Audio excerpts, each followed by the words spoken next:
special guest today. Also, Steve Auerbach from Pennsylvania is here with us today, the Executive Director of the Cannabis Growers Association of Pennsylvania. Welcome. Thanks for having me. Great. Thank you. Wow, that's a beautiful title. Could you say that again? I love that title. Sorry. Executive Director of the Cannabis Growers Association of Pennsylvania. Wow. I didn't know we had one of those. We do. And it's fantastic. Right now, it's an early stage political action committee operating in Pennsylvania. We're helping sponsor SB 3 and HB 193. These are the medical access bills in Pennsylvania. It's going to morph in the coming days to be a collective buyers agreement. And the idea is that we're going to help all of our Pennsylvania dispensers get on the same page and help lower our costs. The ultimate goal is to help get grams down to $4.50. Expand our coverage to as many people as we can. Wow. Steve's also a Pennsylvania regulated substance lawyer. You have a background in substances. Is that what led you to become involved in the cannabis activity? Well, my background is really in civil rights. Oh, okay. And really, this is cannabis reform. It's really the civil rights moment and push for our current age. I mean, we have veterans. We have a veteran at a table who needs safe access. We have people coming back, and unfortunately, they're killing themselves 22 a day. This is an epidemic. This is a pandemic, and this is easily treatable and preventable. And we, as citizens, have a duty to prevent this. We also have sick kids who are dying. I mean, how many kids are going to die, unfortunately, until they get access to safe medicine that they need? When did you first start getting involved in cannabis policy reform? About a year and a half ago is when I started seriously getting involved. I had traced this my entire life. I didn't understand how something that's safe and non-toxic, non-lethal carries such heavily offenses. I mean, we have a disproportionate impact on minorities. Our prison population is overflowing. Many of these people are nonviolent first-time drug offenders. It's absurd. And I'm not somebody who is a user of cannabis, but I don't believe that anyone else should be prohibited from doing so, especially when it's safe, non-toxic, and doesn't lead to violence. Yeah, I mean, for people that become educated about it, it's just like, whoa, this is a no-brainer. It's like common sense. Like, you kind of are in disbelief about like why the system is what it is once you learn all the facts, right? Mm-hmm. I mean, is that how you felt when you like were completely enlightened about the medical benefits of cannabis and the incarceration and all the money wasted? For sure. I felt lied to. I don't know about anyone else here. I mean, I remember going through DARE programs in school and seeing that if you smoke one joint, it's going to take 7 years off your life, and you're going to end up joining a gang and doing graffiti and huffing paint. And that's just stealing money out of your mother's purse. Yeah, what are you going to do for Mother's Day? You're going to steal your mother's stuff. And just opening my eyes to seeing that there's some really beneficial uses to this wonderful plant. And we can take money out of big pharmaceutical companies and just help the world. It's pretty fantastic.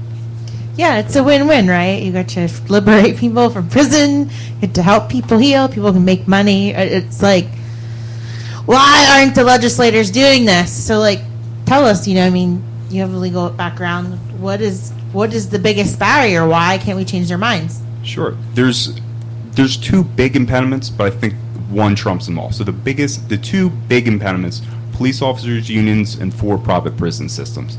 The police officers, they're afraid that if they stop arresting people, if marijuana is legalized, if cannabis is legalized, they're going to stop arresting people for this. Their number's going to go down. We're going to need fewer police officers. They're afraid of that. For-profit prison systems, they're also afraid. If we stop arresting people and incarcerating them for this safe, innocuous plant, they're going to lose a ton of money. But I think the biggest problem is one of inertia. We've had safe access to, well, not as safe as we wanted, access to cannabis for the last 70 years, actually since antiquity.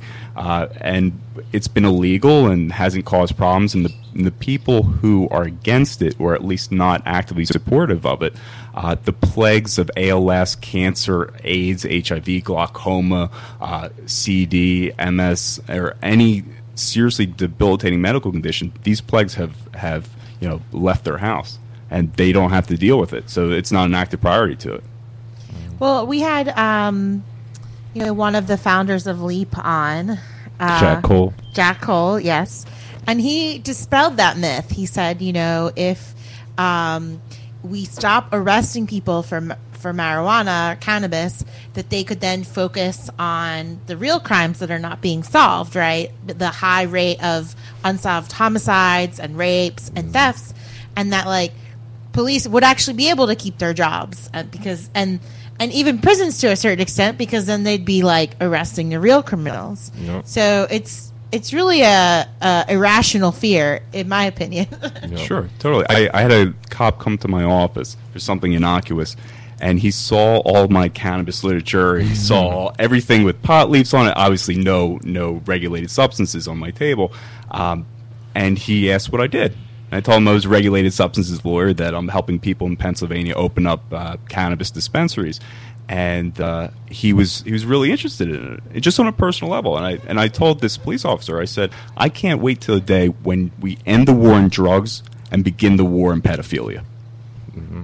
Great. Amen to that. Can you explain how Pennsylvania's medical scene's looking as far as alternative treatment centers / dispensaries are going? Can you give us an update on there's current legislation going on? But I don't think there's any dispensaries or anything like that. Yeah, so. and we Flip and I attended an event in Philadelphia that was called Cannabis, and it was all about people who are potentially interested in growing cannabis or making edible, some kind of industry. And they were all like small business owners who were interested, and they had never lobbied before. So it seems like some kind of connection here. But I think Steve was part of Cannovation once. Correct. I seen his name on the on the flyer. So give us the scoop.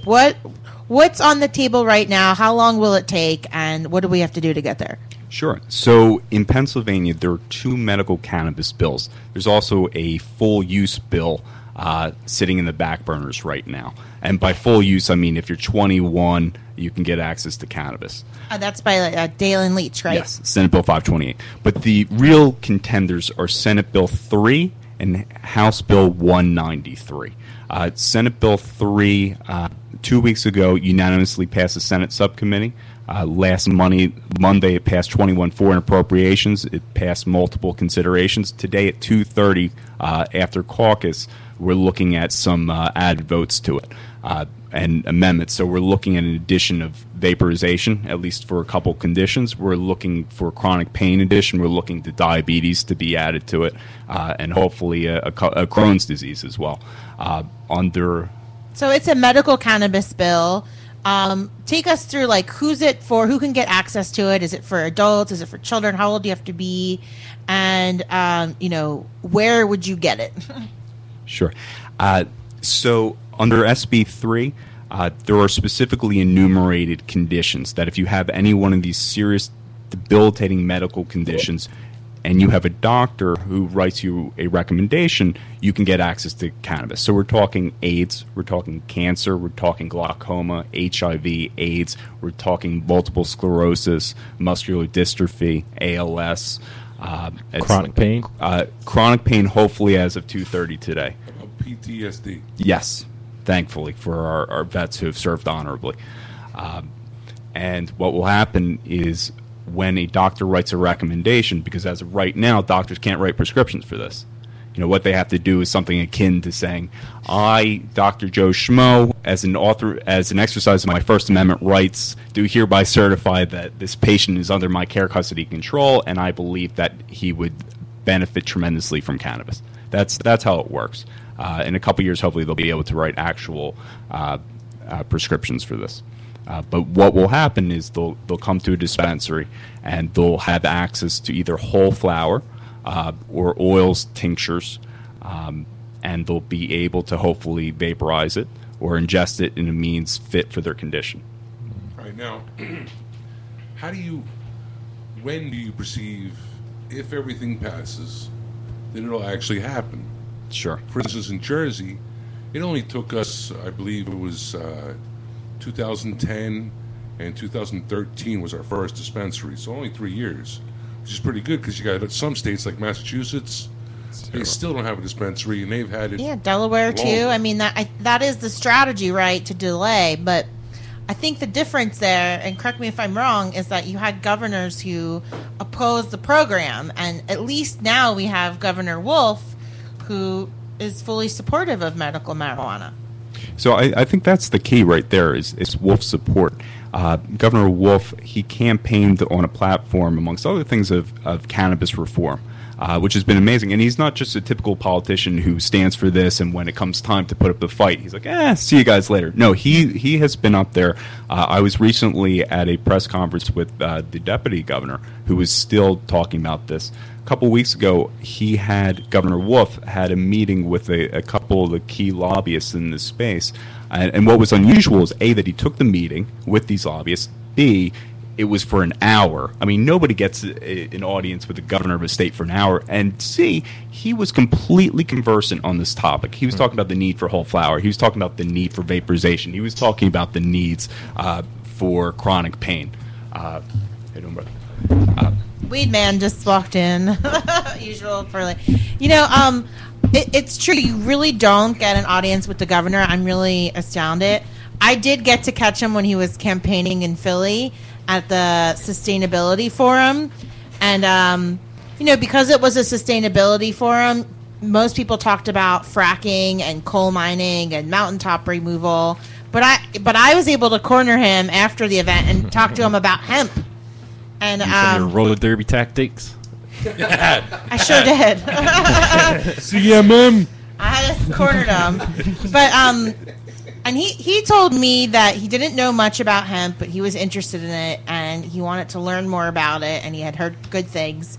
And he also told me that and I don't think he knew who I was. He probably thought I was just like some random fractivist because I was wearing a shirt that said moratorium now, and we actually like interrupted the governor's forum to like say that. But he told me, and I'm going to assume that like he just had like no idea that I was actually a member of the press. But he said, I think it should all be legal, right? Like, I don't think people should go to jail for it at all. They should be able to have it. But yeah, and he's like, send me some information about hemp. So that right there like speaks volumes. Of course he went on to be the governor, and having somebody say that to you as opposed to like calling it blood money and a gateway drug, like I just think that this bill has so much potential, and that we hopefully could implement it, sooner than the other administrations. Now, sorry. Absolutely, and having Wolf's support, that's pivotal to getting access to our patients as quickly as possible. I mean, in Senate Bill 3, there's going to be a board that's going to promulgate these regulations. And what's cool about it is, who's going to be appointing these board members? It's going to be Wolf, governor, who's the most supportive governor we've ever had, Pennsylvania's ever had for this, and it's going to be confirmed by the Senate. Last term, the medical cannabis bill was passed 43-7. I'm anticipating 45-5. I mean, we have incredible support, and I think it's awesome that I'm in New Jersey right now talking about a Pennsylvania bill. I mean, it's entirely possible that Pennsylvania's dispensaries are going to be up and running before New Jersey gets their act together. You guys, we have reciprocity. You guys come on over there. Come on over. Oh, now, I'm not telling you to bring it. The first time I came to Penn to get my weed. I'm not telling you to bring it across state lines, but I'm telling you to come and visit. Enjoy. Now, I have a question for the bills that you have in motion, which is SB3 and what was the second one? House Bill HB 193. HB 193. Now, you spoke on the medical aspects. Are you guys looking towards recreational or social usage, or the criminalization, complete legalization of the plant across spectrum, or are you guys focused on medical right now? So right now, the battle is getting safe access to our sick vets or sick kids, and people are literally dying in serious, ungodful pain. But there is a bill. It's called Senate Bill 528 that was put out by Senator Leach. And the idea for this is to remove all penalties for it and actually make it legal. I foresee, and this is something that Wolf has expressed interest in decriminalization in 2 years. Meaning you have a small amount of cannabis, you're not going to jail. We're not wasting resources policing people and Which going New to Jersey court is still doing. unfortunately. Yeah, definitely. Now, Steve gave the first CLE, which is continuing legal education class in Pennsylvania.